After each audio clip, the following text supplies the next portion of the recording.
Hello, quilty friends. You know, the temperature has started to cool off and the leaves are starting to change. And usually when that happens, I feel the urge to brew up a little bit of fun. And I found some amazing Atomizer bottles. So I think it is time for another Not-so-quilty project. This time we're going to make some potion bottles that are inspired by, well, Harry Potter. I think you might recognize the names of them. Now, let me show you what I brewed up.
And now I thought it would be a fun time to pass on a little bit of magical knowledge.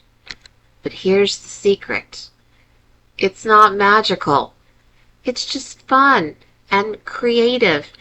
And the best part about it, all of it, is that there is no right or wrong way to make your own potions. The first part is choosing the right bottles, or I should say containers. They can be jars, they can be leftover from candles or food or any type of thing that can act as a potion or that can act as a container for the ingredients of a potion. One time I even did a container for Dead Man's Toe. So for any of you Hocus Pocus fans out there, you'll appreciate that one. So now that you have the perfect container, what do you put inside? We all like to think of spooky ingredients, but the reality of it is it's just random stuff. Everything that is on this list I have used and then some. For the 2 bottles that I did for this video, it was just layers of paint and Mod Podge just to create kind of a layered mottled look. I wanted something sort of swampy for the Slug Repellent and something kind of dark and oily for the other. And I just kept mixing things up and letting them dry, which that's the hardest part, is the wait time, until I got something that felt like what I thought it should really look like. So just have fun. grab random things, and see what happens. Now, regardless of whatever you've put in your containers, I am sure you don't want them spilling out and making a big mess.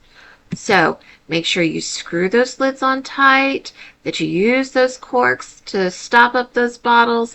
And I usually use some hot glue or some other adhesive to make sure that things are very nice and tight. Now, for the two that I currently made, I just needed to add some glue on the outside nozzle and at the bottom of the inside feeder tube, just in case if there was any paint that didn't thoroughly dry up, it wouldn't accidentally get sprayed out onto, well, who knows what. Now for the most important part, the label. It doesn't matter if you design your own or print off ready-made ones from online. And no matter what is actually in your bottle, the label will make it seem much more realistic. Now, for my labels, I usually try to make ones on my own with a really old graphics program. But you could probably make them in Canva or draw them. It doesn't really matter. Also, because I was putting labels on a very textured surface, if I had just adhered them directly on there, they would have gone into the grooves and it would have been a hot mess. So what I did instead was I Mod Podged them to bits of cardboard from a paper towel roll. That gave it plenty of stability and they were able to fit very nicely on the curved, bumpy surfaces. And now for the final and most exciting part of all. We get to decorate those bottles. We get to make them truly our own. Unique and exciting, spooky, fun, beautiful, whatever we want to do.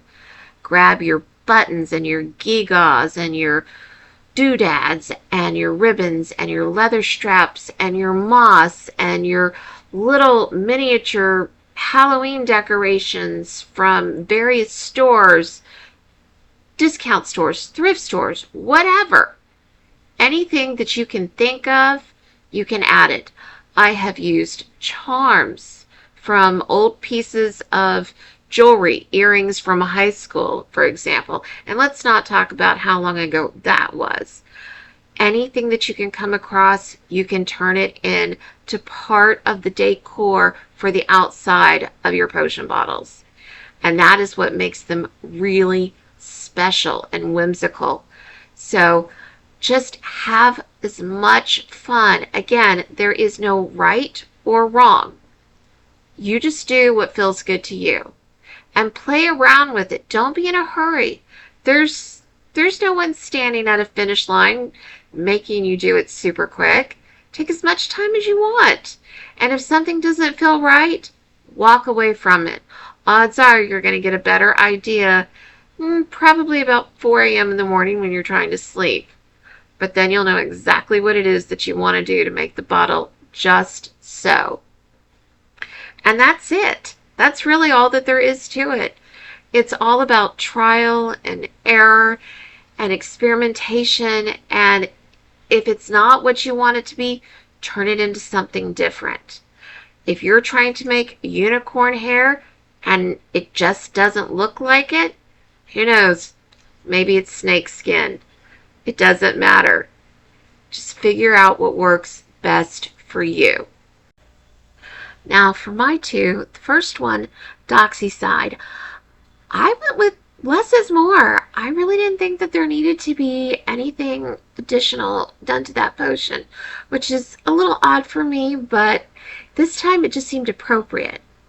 Now the other one, however, I imagined it being used in the garden and sitting out in the shed. And so I took real dirt and Mod Podged.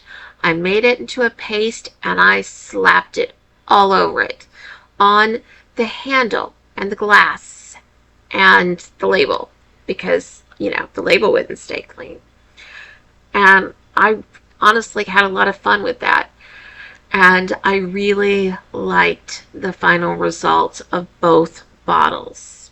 They looked exactly how I had hoped for them to look, maybe even a little bit better.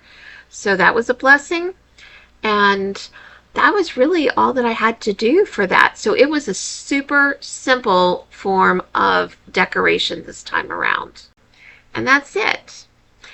Now, I've got to get back to some of my quilty projects. So, until I see you next time, I hope you're cozy in your jammies.